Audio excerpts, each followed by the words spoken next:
var şu dünyada. Şehit olup Rabbinin huzuruna gitmek. Rabbinin huzuruna vardıkları zaman, o şehitler cennete girdiği zaman Resul-i Zişan Aleyhisselatü Vesselam Efendimiz anlatıyor.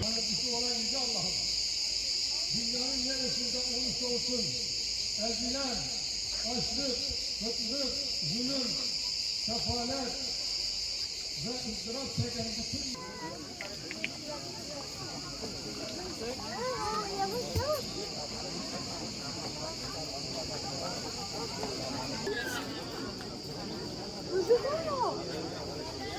Hadi.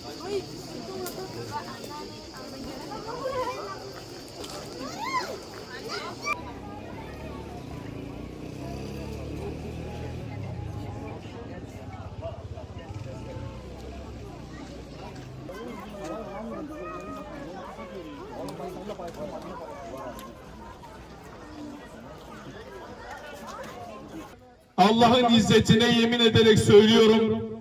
Ben Sacid abiyi gördüm. 7-8 yıl beraber hizmet etmeye çalıştık. Bu Müslümanların cumartesi pazarı yoktu. Bunların hayatında tatil namına bir şey yoktu. Bunların tüm dertleri, bu şehitlerin bütün dertleri, aziz İslam cemaati nasıl galip gelir, onun derdi vardı sadece onlarda. Allah-u Teala'nın dini, ilahi kelimetullah nasıl yeryüzünde hakim olur, onun derdi vardı. Bakın dava arkadaşları anlatıyor.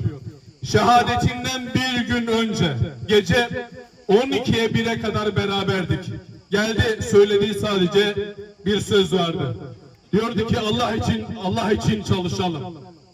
Allah için ayağa kalkalım. Bizim çalışmamız lazım. Bizim çalışmamız lazım.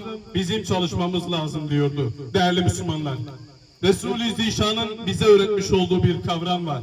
Şehidul hay, yaşayan şehit. Değerli Müslümanlar, şehit gibi yaşamak, şahit olarak yaşamak şehadetten daha güzeldir.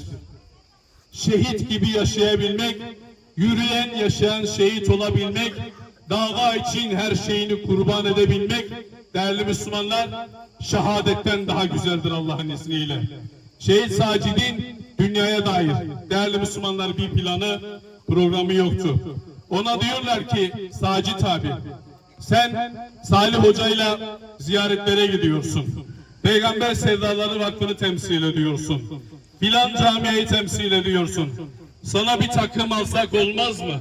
Güzel bir elbise alsak olmaz mı? Diyordu ki şehit olduğu günün öğleninde bu sözü söylüyor. Diyordu ki ben Allah yolunda şehit olacağım. Ben Allah yolunda kurban olacağım. Ben takım elbisesini ne yapayım diyordu. Tekbir! Allahu Ekber! Allahu Ekber! Kendisi şehadetinden 3-4 yıl önce birkaç abiyle beraber dernekte oturmuştuk. Bir abimiz geldi, İsa abi geldi, dedi ki hacca gideceğim dedi. Hacca gideceğim. Alın şu defterleri, Allah için şu deftere duanızı yazın, ne istiyorsanız. Gidip Rabbimin huzurunda, Kabe'nin yanında sizin için dua edeyim. Yazdı arkadaşlarımız, dualarını yazdı. Şehit Sacid abi de yazdı, dualarımızı yazdık, verdik. Ve bu İsa abi hacdan döndükten sonra değerli Müslümanlar bazı şeyler gerçekleşti. Şehit olduğu günün sabahında İsa abi dedi ki hocam bakar mısın? Gittim yanına, dedi hatırlıyor musun? 3-4 yıl önce size dua yazdırmıştım.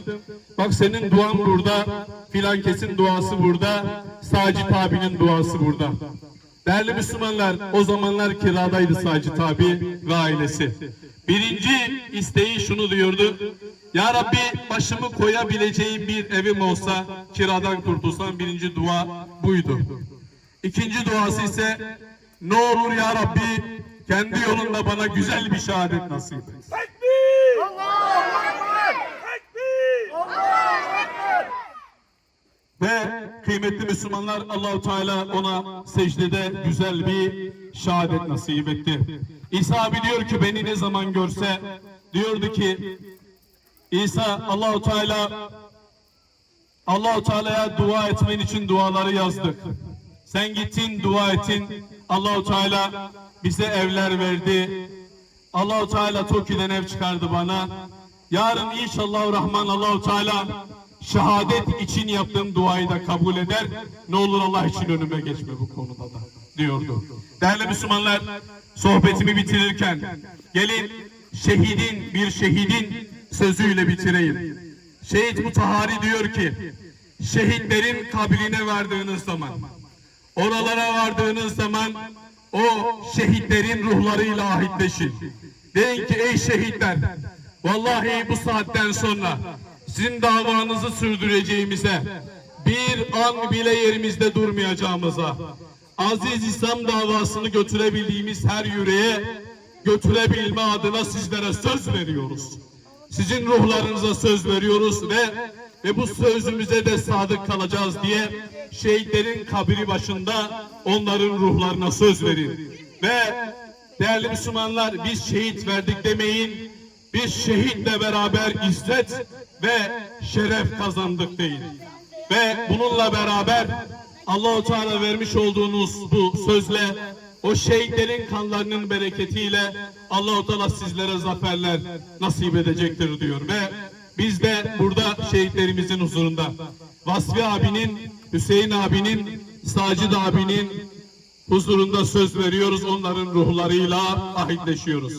Ey aziz şehitlerimiz, vallahi sizin davanızı sürdüreceğimize, bir an bile durmayacağımıza, bütün her şeyimizi aziz İslam davasına, aziz İslam cemaatine kurban edeceğimize sizin ruhlarınızı şahit kılıyoruz.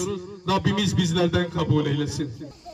Allah'ım bütün samimiyetimizle gönüllerimizi ve ellerimizi açtık. Dua ve niyazda bulunuyoruz. Kabul eyle.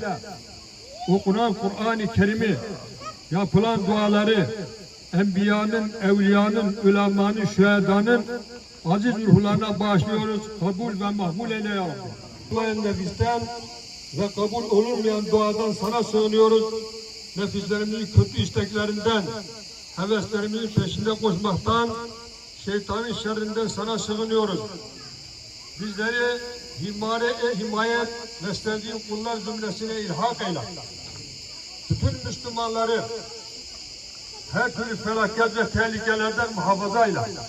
Ülkemizi ve bütün İslam beldelerini rahmet, bereket ve inayetinle mamur eyle. Ehl-i imana, bilad-i İslam'a huzur, emniyet ve güven ihsan eyle. Cennet-i Firdevs'te buluştur.